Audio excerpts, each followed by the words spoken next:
Welcome to today's episode of A Slice of Medieval. Today we're joined by Luke Daly, who is a highly accomplished medieval historian. He's currently working on groundbreaking research into the financial records of Canterbury Cathedral, which will be published by the Pipe Roll Society on completion. Luke is a prolific author and self-published his first book, Medieval Latin, Beginner's Self-Taught Guide.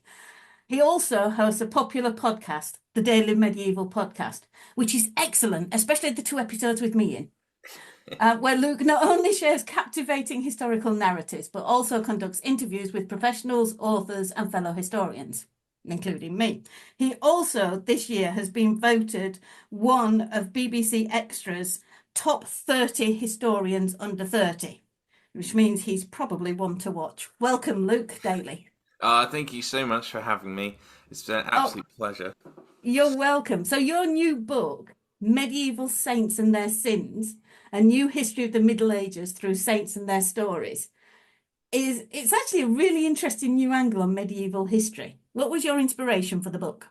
Oh, thanks. I mean, the thing is that there's so many books out there that are, a telling of history through kings or chronicles or whatever it may be.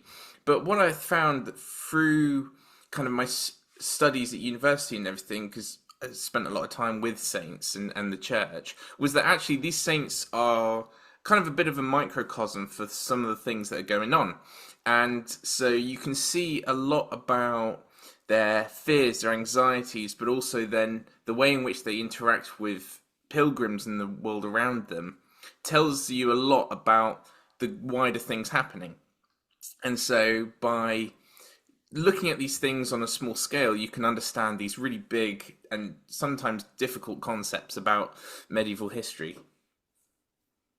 Yeah, I thought it was a very interesting way to do it. And some of the things you've focused on really get into the nitty gritty of, very, very specific parts of medieval life.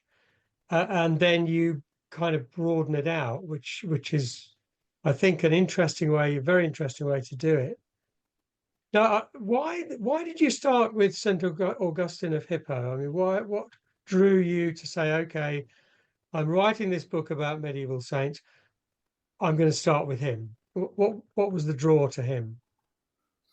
Yeah, there's so many contenders really to start with, because I mean Saint Jerome was another that you could potentially go with as a saint to categorize the fall of Rome.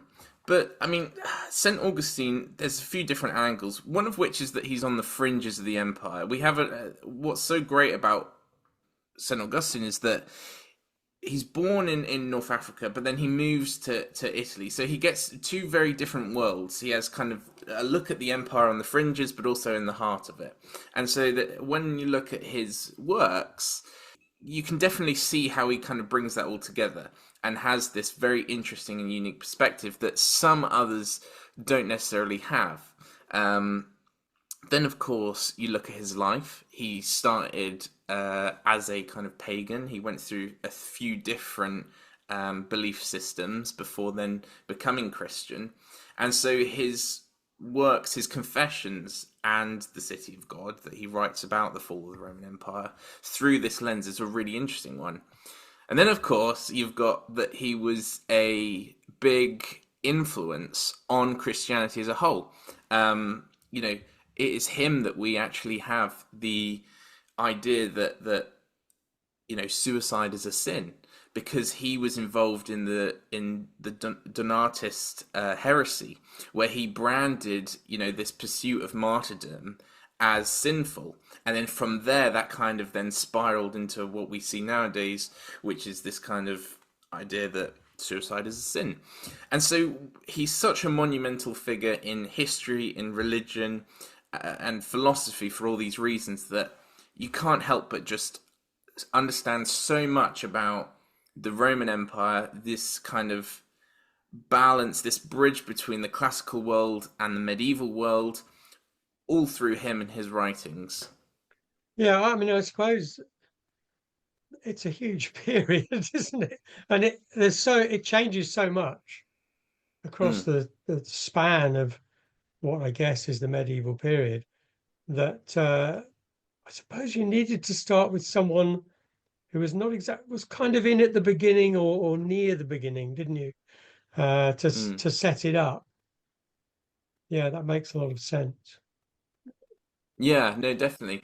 And yeah, I think in many ways, yeah, St. Augustine was a character of the classical world, but then he differed a lot in his opinions to certain contemporaries. And I think that's why you can place him quite nicely as someone who's at the beginning of the medieval world. Mm, I think mm. also I've heard of Saint Augustine of Hippo, but I couldn't have told you anything about him.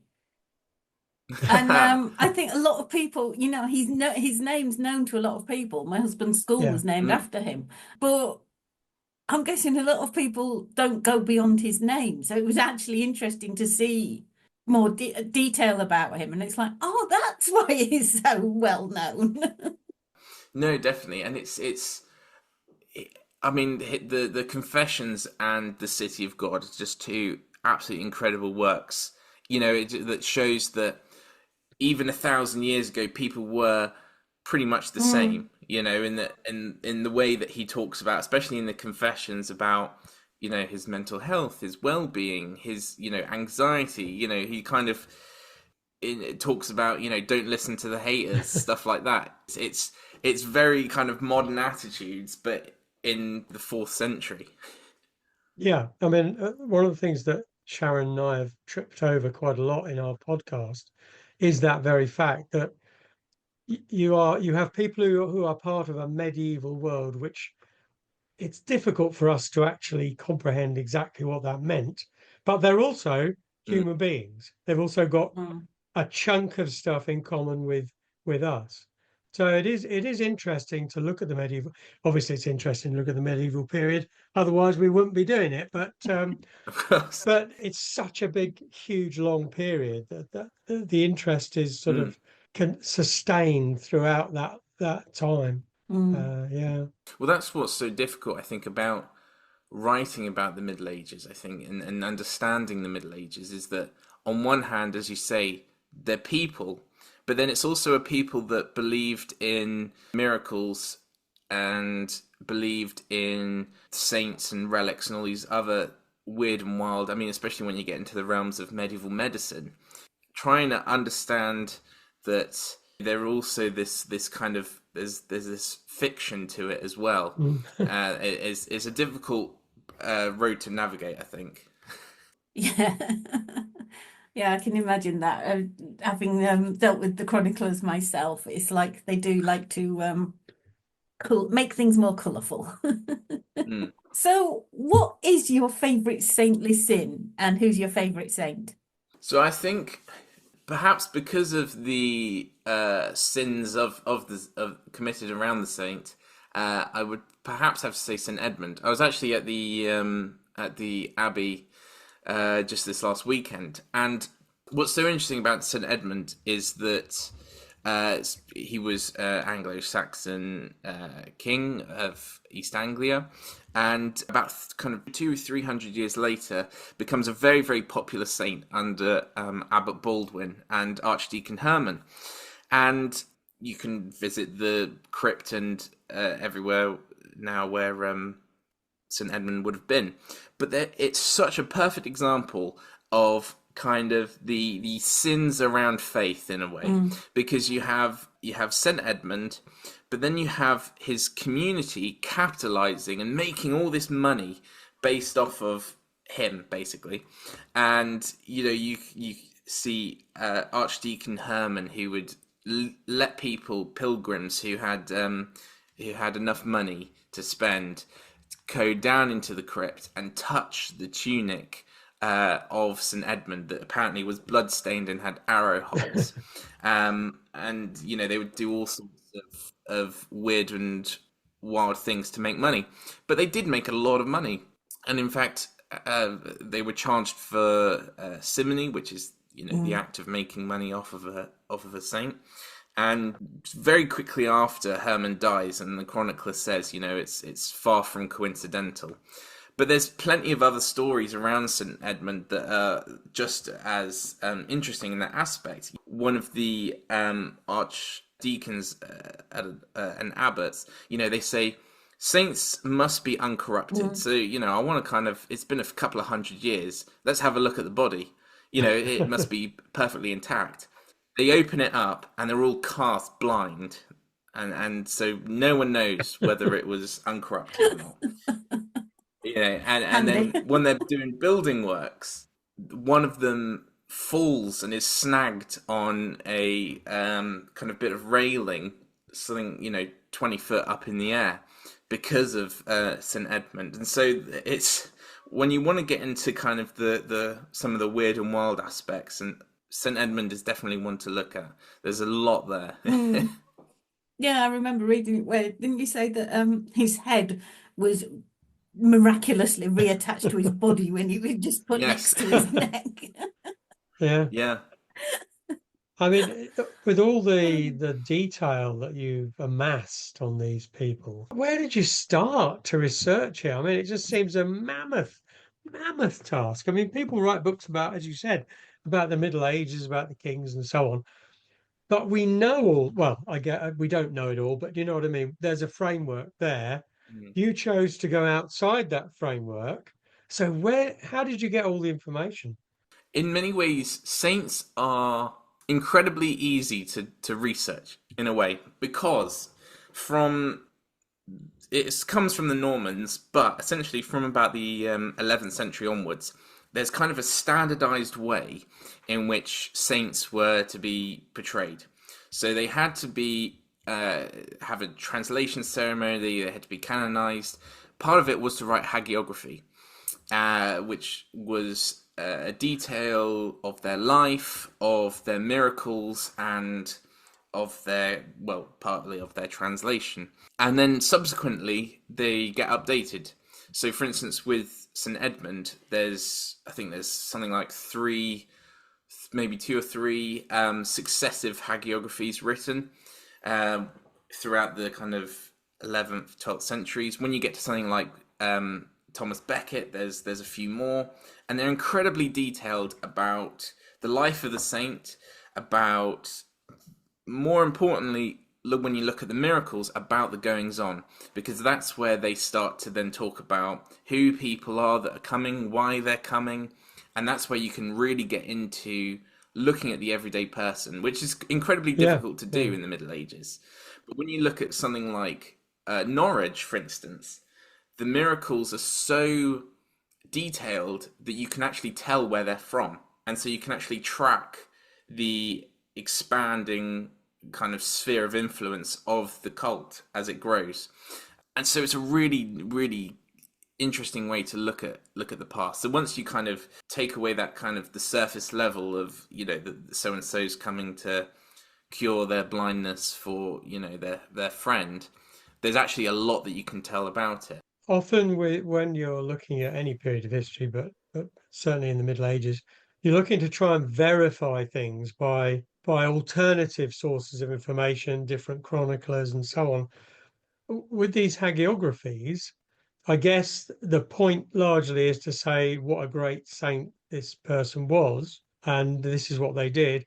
Did you have any means of sort of leavening that a bit, of trying to see, well, how much of this is total exaggeration, didn't happen at all? Did you have any yardsticks to measure by? Yeah, I mean, it's a really interesting one, because there is this battle of bias. I mean, when you look at Adela of Blois, there's so much detail written about her life, and through various chronicles and religious texts, because she was such a a great connection to the church. And then you've got Abbot Suger, who really hated her, and he writes, such slanderous things about basically that how she's the enemy, how Hugh de Puiset is the enemy. And so you've got to kind of find this middle ground between them, which is kind of interesting when you've got both sides and you can kind of find this middle point. But yeah, for sure, if you read just one of them, then you see that they're cast into hatred, or that they're praised and on a pedestal. He's a great example, actually, because I've written about Adela. Mm. And when I did my first article on her, I think it was Sharon Penman saying how everybody disliked her because she sent her husband back to the Holy Land basically to die. Right. She shamed him into going back to the Holy Land because he hadn't fulfilled his crusade. So you've got this with Abbot Suger. It's interesting to see how people of the time might have perceived her differently as well, and especially because she was a woman. Yeah. Yeah. And it's the same with, all the way back into the Byzantine era with Theodora. It's something that when you look at Procopius, he writes such slanderous stuff and really casts her into darkness in history by saying, she slept her way to the top. She was a prostitute for most of her life. Whereas actually, when you look in the reality and when you look at these edicts and laws, she actually did a hell of a lot for women's rights in that time. And so it's one of the hardest parts, I think, of especially in the Middle Ages, is that not only do you have to kind of work with what you've got in terms of the source material, but you then have to kind of mitigate that bias and actually see that these potential enemies are not quite enemies. Definitely. So this was something that I hadn't realised until I read your book. The reasons for making saints, did they change as the medieval period progressed? Because I noticed later medieval, it was more, there were definitely more martyred saints than earlier on. Yeah, it seems to be that from, especially from the Vikings onwards, that the role of saints begin to change. I mean, it kind of, at this point of time, the papacy is sort of solidifying its position as a power.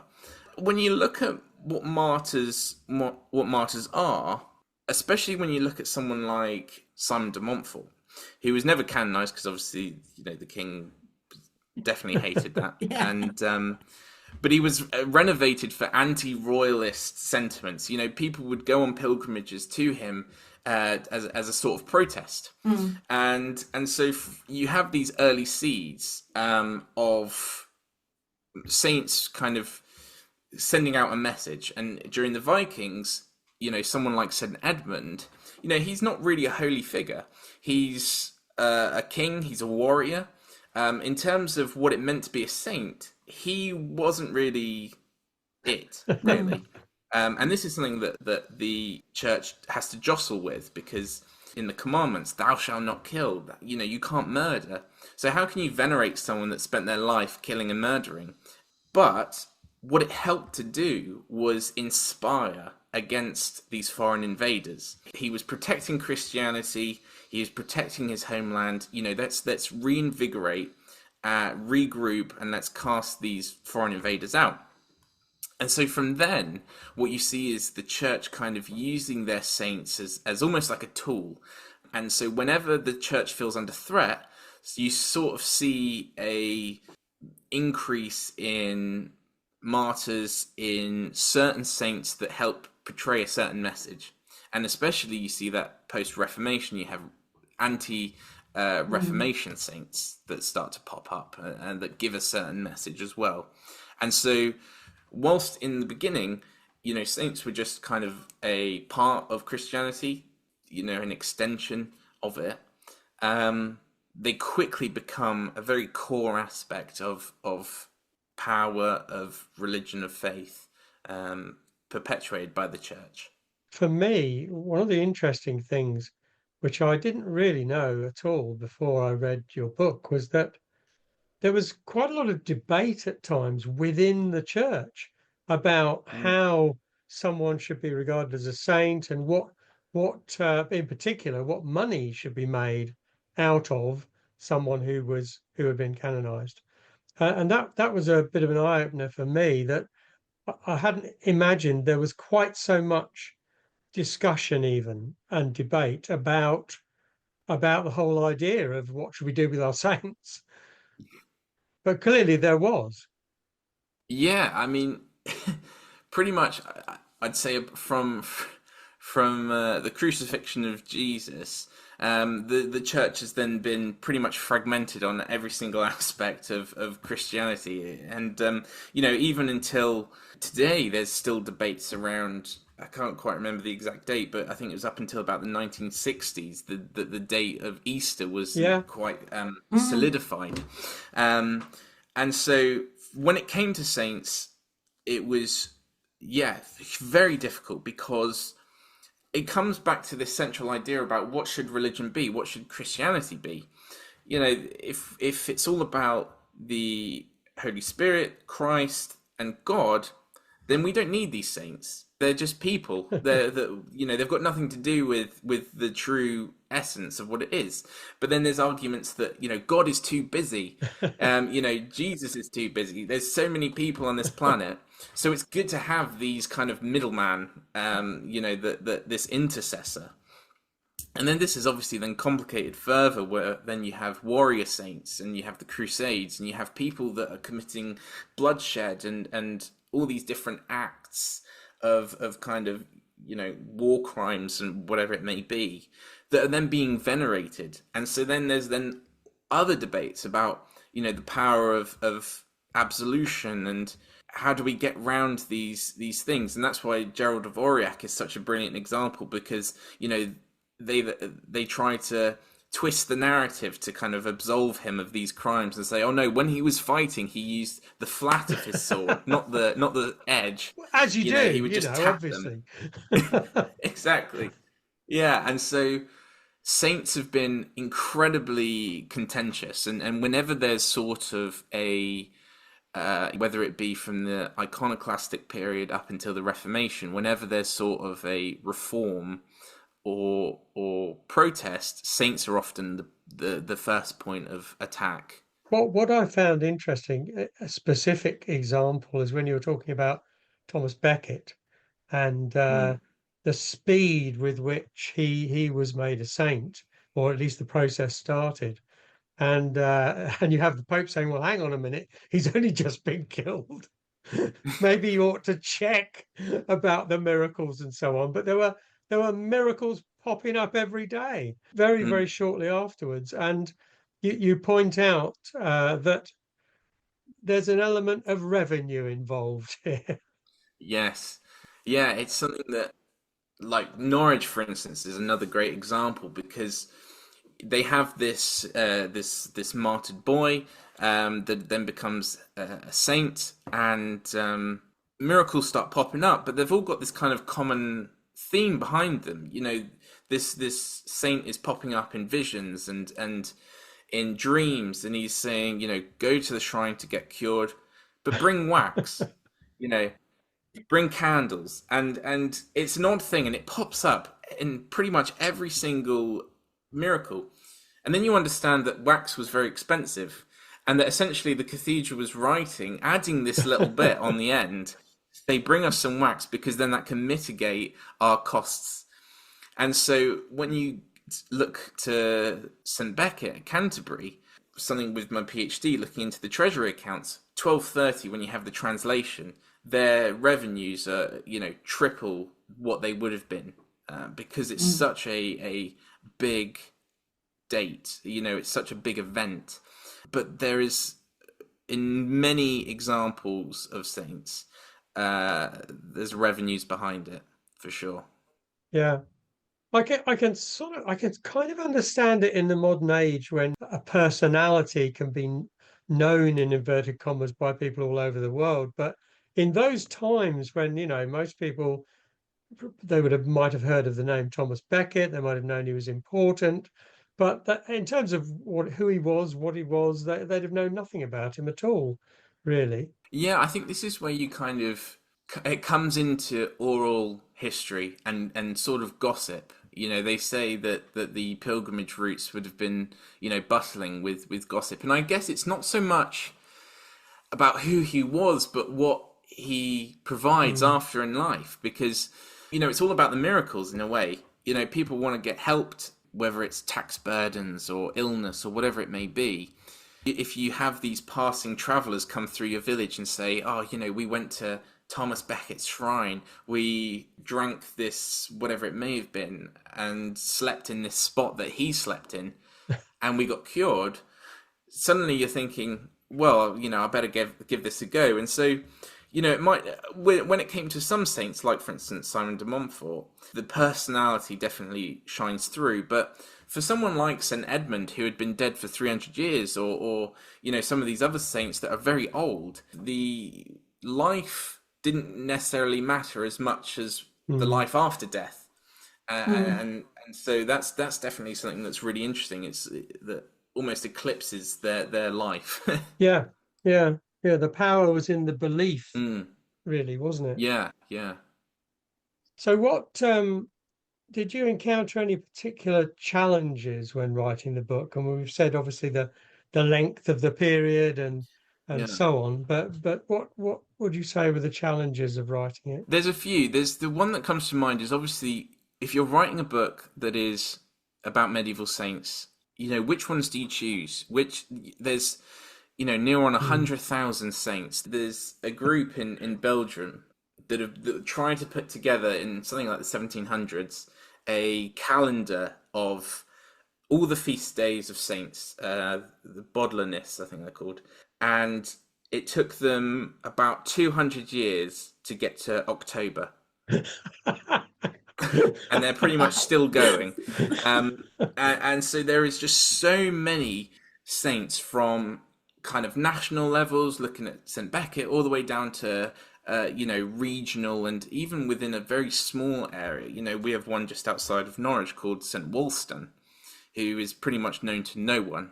So it's difficult to pick and choose which ones to look at when you're going through kind of century by century. And then obviously it's connecting them to the wider world and seeing how they impact the world around them, and how do you connect someone like St. Francis to the Crusades? How do you connect St. Augustine to the fall of Rome?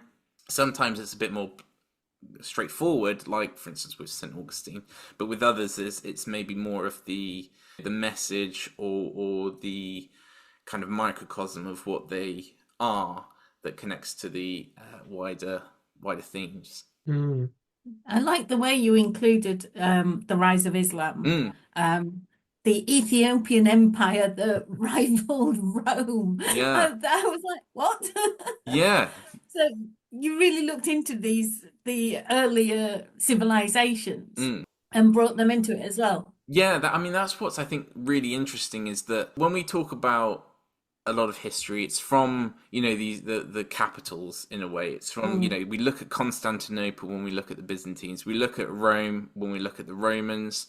But what was it like on the fringes, on the borders, where someone like Ethiopia was hundreds, thousands of miles from the capital, but still very much so loyal to it, but was surrounded by enemies on all borders. It's kind of similar to looking at the kind of English territories in France, during the 100 Years of War and stuff like that.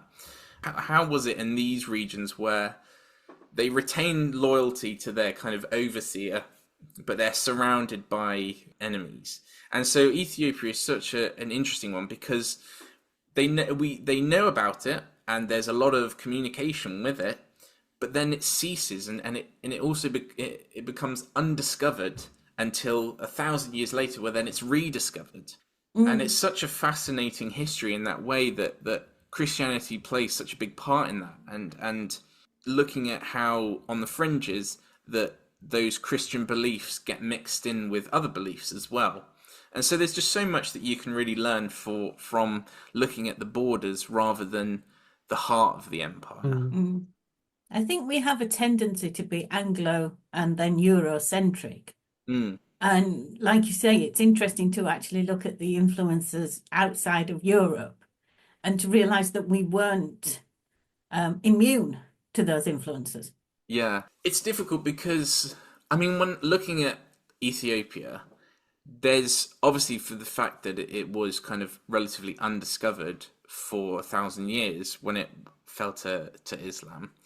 The issue there is that then source material is incredibly difficult. There's a lot of archaeology and stuff like that, but it doesn't, when you're used to such amazing and developed, vast chronicles and detailed chronicles in the kind of Anglo world, when you then go to then somewhere like Ethiopia, where the source material is very scarce and it's mixed with myth and legend, it's you have to really try and separate this fact from fiction.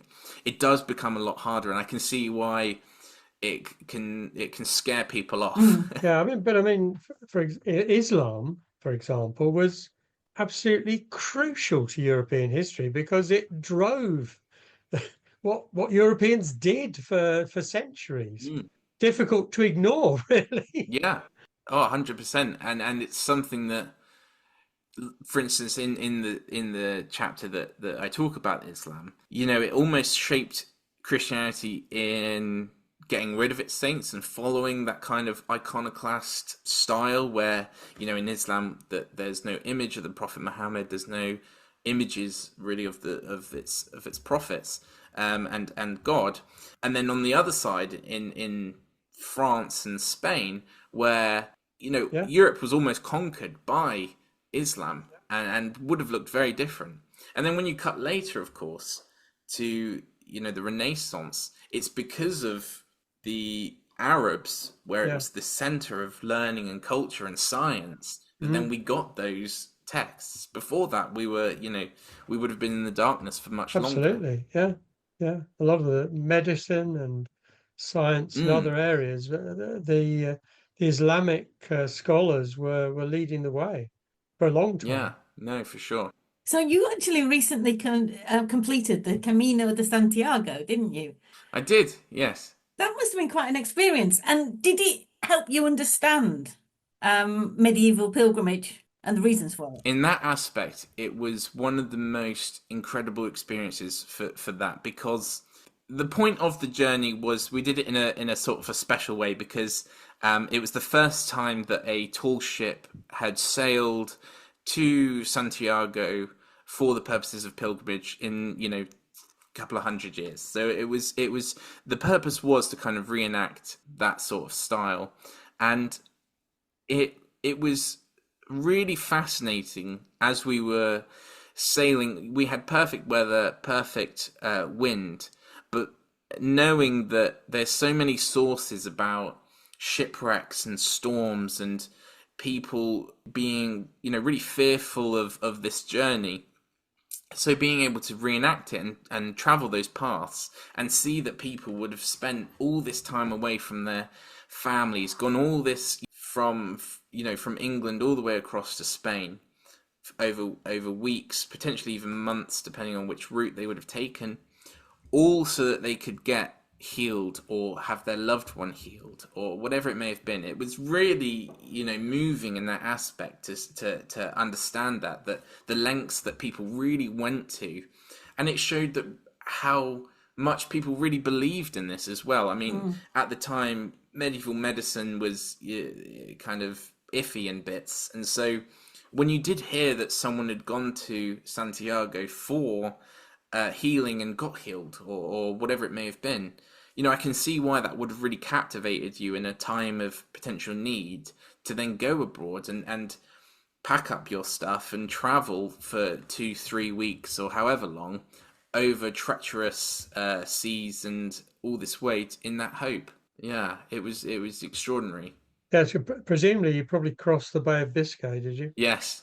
Yeah. I've crossed the Bay of Biscay on a big ship, and it was very stormy. Yeah, it's insane. I mean, we had, like I say, we had really good conditions, but even still, I mean, I was seasick for 3 days. Most people half the ship went down with seasickness, and so I can see how it was definitely a hard and miserable journey for many. Yeah. But that adds to the pilgrimage, doesn't it? It makes the pilgrimage more significant Yeah, if yeah, you yeah. endure. At the end of the day, it was absolution and kind of going through that kind of suffering, I guess, as all part of Yeah. the journey. Funny Yeah. thing is, of course, that many of them would never actually have ever seen the sea, let alone been on it before. I mean, today we take it for Mm. granted the sea's the sea. Mm. Everyone understands that, they know what it does, and so on, even small children. But in that period, many people would never even have seen it. And then to get on a boat, this flimsy bit of wood, and travel across it is in itself, never mind going to a foreign country and so on. It's quite a Mm. it's quite a big thing, isn't it? No, definitely, and that's what really shone through was that really the lengths that people would really go to, and how much faith they had in these saints to travel. Because obviously, I was very lucky to travel by train.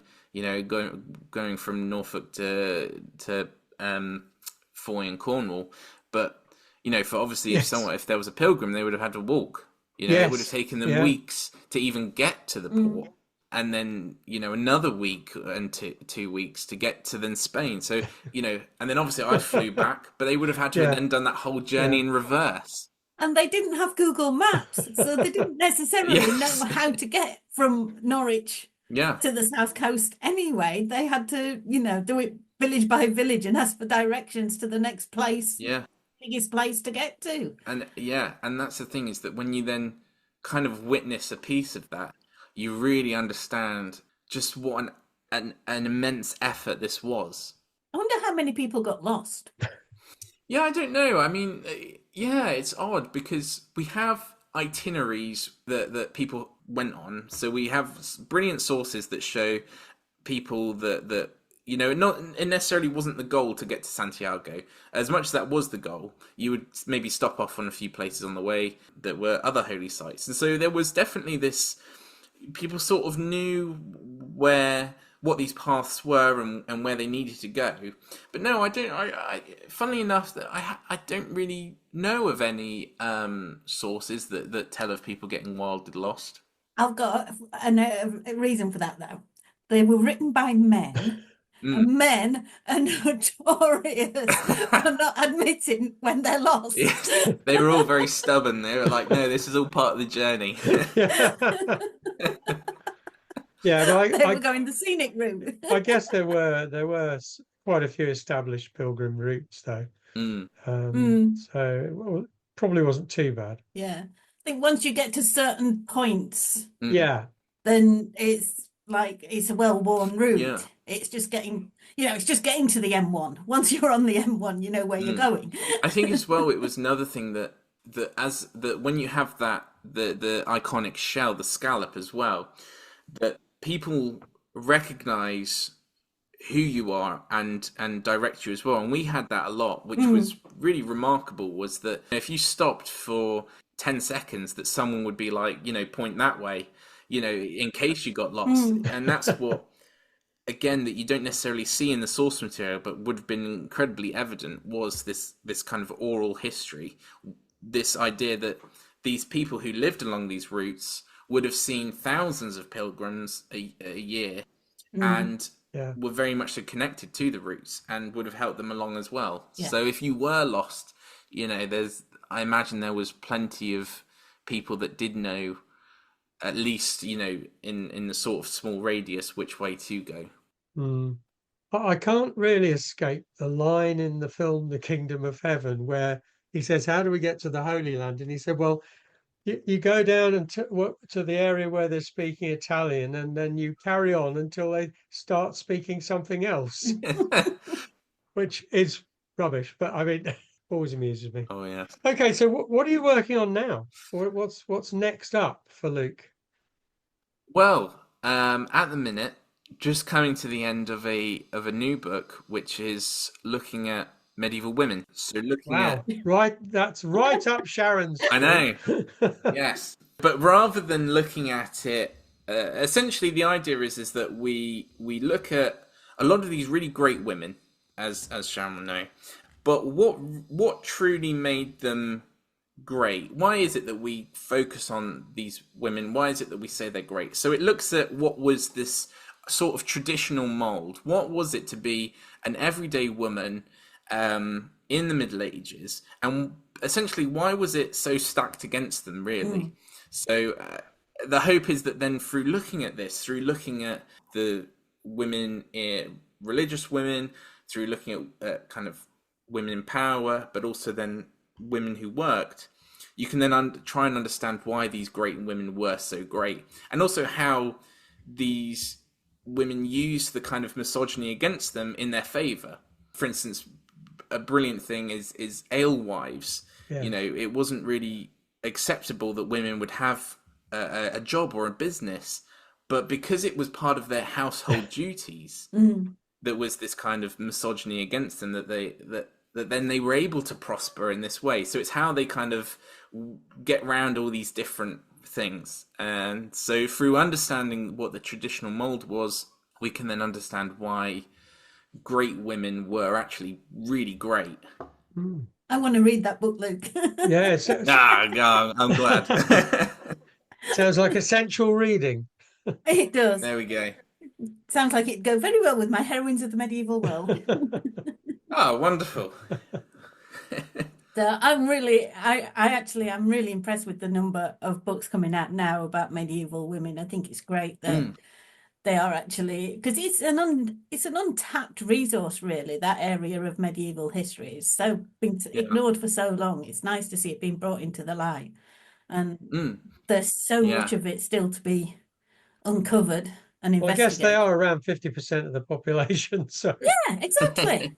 Yeah, it really is an untapped resource, and I've certainly learned a hell of a lot through researching and writing this. And the kind of the format of the book is that we have this very male kind of split of society, which is, you know, oratores, pugnatores, laboratores, those who fought, those who prayed, those who commanded. So I kind of make a female version of that and look at society through those lenses, and you see it's a very different world.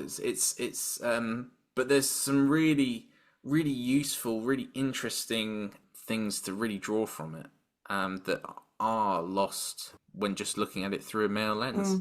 I wonder if in about 50 years' time, historians will be saying, well, we know so much about the women of the medieval period. What about the men? What were they doing? It'll loop back round, yeah.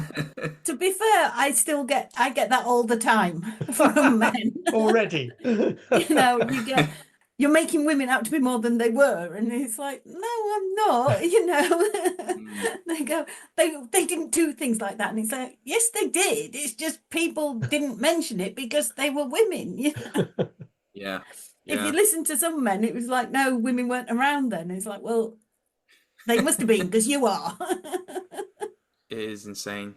But I mean, that's why it's so important to also understand, like I say, this traditional mold, why it was really stacked against them from birth, really. Yeah.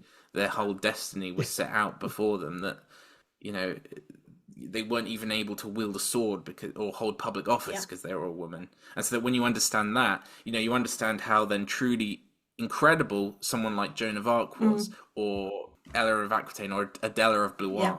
Or Nicola de la Haye. Like I said last night, I said a number of times last night, after all, a girl wasn't allowed to hold a castle. It's like she defended the castle 3 times. But she had to have a husband because she was a girl. Give Sharon half a chance and she'll get Nicola de Haye into the discussion. But I think Joan of Arc is a good example as well. You get this idea that everybody, she must have been schizophrenic, she was hearing voices or something.